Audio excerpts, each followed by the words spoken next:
Hello friends, अभी हम Bihar board class 10 math chapter 8 जो त्रिकोणमिति है उसका प्रश्नावली 8.1 का क्वेश्चन नंबर 2 देखने वाले हैं। तो चलिए इसे सॉल्व करते हैं। तो क्वेश्चन कुछ इस प्रकार दिया गया है। देखिए, प्रश्न संख्या 2 है कि आकृति 8.13 में tan p minus cot r का मान ज्ञात कीजिए। 8.13 आकृति यहाँ पर दिया है। ये क्या है? 8.13 आकृति है। क्या है? आकृति है। आकृति जो कि 8.13 आकृति यहाँ पर लिख दिए हैं, तो इसको मिटा देते हैं। इससे 8.13 आकृति tan p minus cot R ज्ञात कीजिए। tan p minus cot R ज्ञात करना है। तो tan p में हम कोट आर को कब घटा पाएंगे? जब हमको tan p का मान और कोट आर का मान पता हो, तभी तो हम घटा पाएंगे tan p minus cot R को। बोलिए। तो इसको हटाने के लिए हमको क्या करना पड़ेगा? पहले हमको p के माध्यम से p और b का और h निकालना पड़ेगा। तो चलिए पहले हम tan p निकालते हैं। tan p बराबर क्या होता है? p बटे b। हम जानते हैं tan थीटा बराबर क्या होता है? p बटे b, और ये थीटा के बदले क्या दिया है? p दे दिया है। तो चलिए tan थीटा बराबर क्या होता है? p बटे b। p बटे b मान लीजिए। अब जो हमें किसके माध्यम से, थीटा यहाँ क्या है? p है। तो p के माध्यम से p को थीटा मान कर ही हमको बनाना पड़ेगा। क्या बनाना पड़ेगा? p को थीटा मान के ही हमको बनाना पड़ेगा। तो चलिए p के हम जानते हैं कि इसके सामने भुजा ये क्या होगा? ये होगा लंब, अर्थात p हो जाएगा, और ये b और फिर ये h हो जाएगा। किसके माध्यम से? p के माध्यम से। किसके माध्यम से? p के माध्यम से। और यहाँ पर p का मान क्या हो जाएगा फिर? तो ये समकोण त्रिभुज है, इसके सामने भुजा ये h हो जाएगा। समकोण के सामने भुजा h हो जाएगा। किसके माध्यम से? p के माध्यम से। तो यहाँ पर पहले हम इसका मान निकालते हैं कि किसका मान दिया है? b का मान दिया है और h का मान दिया है, p का नहीं दिया है। तो p बराबर लिखेंगे रूट अंदर, p बराबर क्या लिखेंगे? p बराबर लिखेंगे रूट अंदर h square minus p square. नहीं, p स्क्वायर नहीं, b स्क्वायर। क्या लिखेंगे? b square. p बराबर रूट अंदर H square minus B square. p बराबर रूट अंदर H square minus B square. तो p बराबर एच स्क्वायर।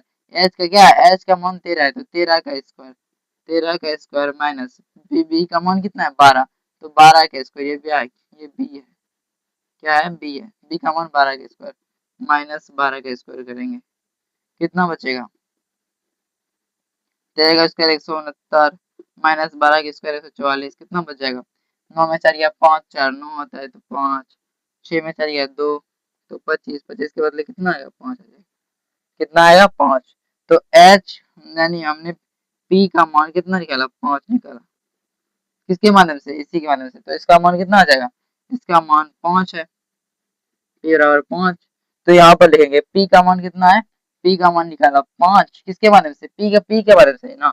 तो p के माध्यम से यहाँ पर लिख रहे हैं p का मान 5 और b का मान कितना है? b का मान 12।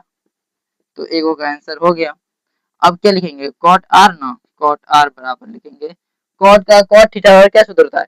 कॉट थीटा बराबर सूत्र होता है बी बटे पी, यानी इसका उल्टा, तो बी बटे पी कर देंगे। अब यहाँ पर लॉजिक निकल के आया। क्या लॉजिक निकला? कि हमें ये जो है, तो P को हमें R यहाँ पर थीटा मानना पड़ेगा, R को थीटा मान के बनाना पड़ेगा, अर्थात न्यून कोण किसे मानना पड़ेगा? R को। अब की बार इसको मानना पड़ेगा R को। अगर हम R को थीटा मानते हैं तो इसके सामने भैया तब ये क्या हो जाएगा? तब ये P बन जाएगा और ये फिर क्या बन जाएगा? ये B बन जाएगा। क्या बन जाएगा? B बन जाएगा। बनेगा कि नहीं? क्योंकि थीटा पलटने पर थीटा के सामने वाले भुजा क्या होता है?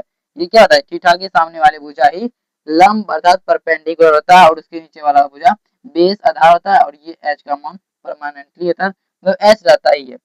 तो चलिए आप यहाँ पर इसके माध्यम से लिखेंगे b का मान कितना निकाले? 5 निकाले।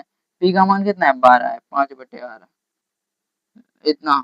ये आंसर नहीं है, सॉरी, ये आंसर नहीं है। हमने केवल क्या मान निकाला है? केवल tan p और cot r का मान निकाला है। अब यहाँ पर क्या पूछा है? tan p minus cot r, मतलब जो tan p है उसमें cot r को घटाना है। किसमें? tan p में cot r घटाना है। तो चलिए यहाँ पर ले लेते हैं क्या? tan p, अब tan p minus cot r।